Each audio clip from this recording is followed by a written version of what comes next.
Hello and welcome to Just One More Watch. This channel always has been and always will be dedicated to the value end of the watch market. The unofficial channel motto being, you don't have to spend a fortune if you don't want to get a great watch on your wrist. And I have been on a personal quest for the last 5 years to unearth nuggets of pure horological bargain gold. That's why in 2017 I was the first YouTuber of note to take the China Direct stuff seriously, first with gearbest.com and then with AliExpress, and in the early days it was so easy to find the nuggets. Cadison C1032, Guanchin GJ16034, those things blew me away with the specs to price ratio at the time. Even the Pagani, I remember that Pagani with a Seiko Mecha Quartz for $35. It's not so easy in 2022. The Pagani, for reference, is now $55, almost doubling in price. That's not to say you can't find the odd nugget if you look hard enough though, and I think I've got a bit of a nugget today in the form of this, the I&W Carnival dress diver that I've got on my wrist. I actually featured it on the channel before. I included it in my top 10 11/11 sale video last year, but I feel that this one is well worthy of a review in its own right. Now you saw the pop-up, I'm sure. This watch was sent to me for free, not by the manufacturer, but by the high-end watches store on AliExpress. You know we're dealing with a high-end watch today, therefore. That's the link I'll leave in the description of the video. Now, I asked them any chance of a discount voucher, and they said, okay. They've given me a discount voucher for $15. Now, the regular price on these is $100. Discounted price, therefore, $85. I reckon this one, therefore, is a bit of a nugget. Let's flip the camera and have a look at it. So I'm actually going to start this review with an apology and a bit of a confession.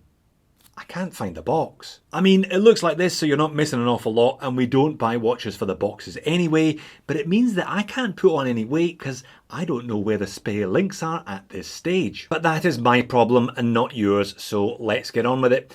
I reckon this one is a bit of a nugget for $85. I reckon it's one of the best sub $100 watches I've looked at in quite a while. Original design. I have checked online, I have asked friends, you know, it's a bit of a mixture, there's elements of other watches to it, but it's certainly not a one-for-one copy of anything else, is it? Or if it is, please leave me a link in the comment section, let me know what you think this one looks like.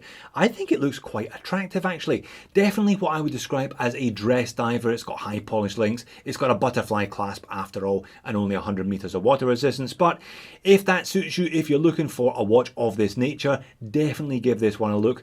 Comes in black, also comes in blue and green, and I think both of those color options are more viable with this one than with certain other cheap watches, and I'll explain why later on. Nice size as well, 41mm in diameter, splitting the difference between 40 and 42 quite clearly, but only 12.4mm thick. I reckon that is great for a cheap watch that is Seiko NH36 powered. 49mm lug to lug, but there is a reasonable amount of downturn from those lugs. 20mm lug width, a decent taper on this bracelet down to 16.5 at the butterfly clasp, and sized up for me, looks like it's going to stay this way as well unless I find the box with the links, 130 grams. Stainless steel case, crown, bezel and full stainless steel bracelet, screw on stainless steel case back as well, solid end links, screw links, and they're good screws, I had no problems adjusting there, and half length, so assuming you don't misplace your packaging, you should actually get a decent fit, which is a bit surprising considering it comes on a butterfly class, kind of offsets that a little bit anyway. And the case finish is actually very, very nice considering the price. Unguarded vintage style screw down crown, nice and grippy with the brand on there as well. Really fine brushing to that mid case, quite an elegant case profile as well, but the case back does protrude a little bit as a consequence. High polished upper surface and a nice coin edge bezel with an aluminium insert. Now, aluminium insert, perhaps you'd expect me to moan about that. I actually think it suits the style of the watch overall, and you're going to get a better color match if you do opt for the blue or green than you would with a ceramic. Check, for example, Exhibit A, my steel dive, where I opted for the green but wish I hadn't because all the colours are mismatched. And the bracelet's alright, 3-link oyster style, brushed outer edges and high polished centre links. Now those are fingerprint magnets, unfortunately. The whole watch is a bit of a fingerprint magnet because it has those high polished upper lug surfaces.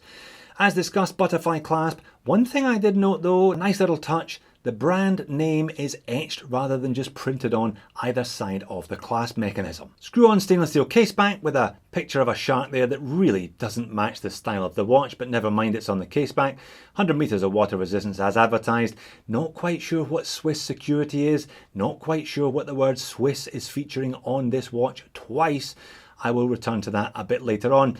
Please note though, as I'm sure you have already noted, it is Rolex / Tudor style, not so easy to take this case back off. I have got a range of those tools, but I don't have one big enough for this one, unfortunately. But because it's a Seiko NH / 4-arm movement, chances are you're probably not going to need to take that case back off for the foreseeable future anyway. This one running quite healthily. Beat error is perhaps a little high for a brand new watch, but hey, I'm not complaining at the price. +3, +4, +5, 6 seconds a day, that's not a problem at all. 24 joule hacking and hand winding, bi-directional winding, roughly 40-hour power reserve out of one of these Seikos. Let's get it outside and let's have a look at what I think is a rather attractive dial and handset. It all looks nicely proportioned, and again there are some nice touches here that you wouldn't necessarily expect for a watch costing well under $100.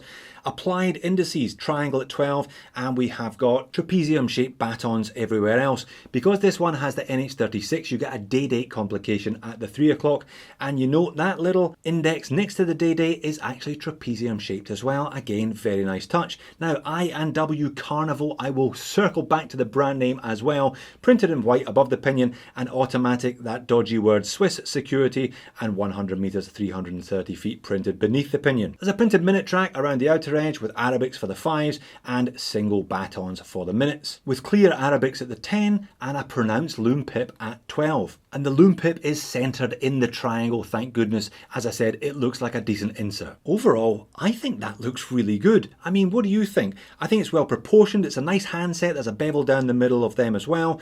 I really like the arrowhead second hand, and there is just the tiniest little bit of colour. Again, a really nice touch on the tip of that one. That does not look like an $85 watch. But after dark, I'm afraid the lume does suggest it was made to a budget. Initially, it looks pretty good. It's got a rich green colour and it is well applied, evenly applied across the hands and the indices.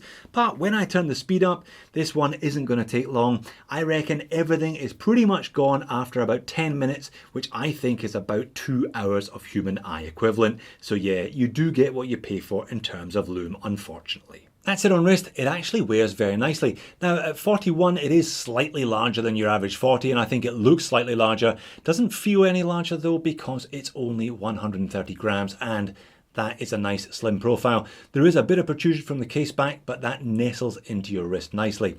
It does attract sticky fingerprints though because of those high polished mid links. Looks good on leather too. I think a little bit of vintage cross-stitch Horween suits the unguarded crown aluminium bezel insert look, etc, etc. There is a leather strap option, but the bracelet's decent. You may as well pick that up and then swap it back out for a 20mm of your own at a later stage. Overhead legibility is good from certain angles. It's a reasonable sized dial and they are a fairly well proportioned handset. But things start to go awry once you take the watch outside into the sunshine. So what time is it? Well, it's 13 minutes past 10. Oh no, I can't see a thing because the flat sapphire crystal has no anti-reflective undercoating. As I keep saying, it is a dress diver. You wouldn't necessarily expect heaps of anti-reflective undercoating for $85, and you're not getting it in this case. That's always the problem with flat sapphire. Bit of doming tends to alleviate most of that, but flat, you get a lot of bounce back. Nice case finish though, I still think it looks good, and I do like that pronounced lume pip. And on wrist once more, again you can see the combination of brushed and high polished surfaces, once more emphasising that this one is a dress diver. And finally the pocket shot to finish, I went for the slightly conservative looking black one because I love black dial watches. If you do want to add a little bit more colour than the tiny touch of red on the second hand, don't forget about the blue or the green. Alright, on to the moans and niggles section, and you know what I'm going to start off with, don't you? Yeah, the lack of anti-reflective undercoating for some reason is particularly noticeable with this watch, but for $85 I can't really complain too hard, I don't think. And the bezel, coin edge, looks really good I think. The action is okay, but it's 90 click.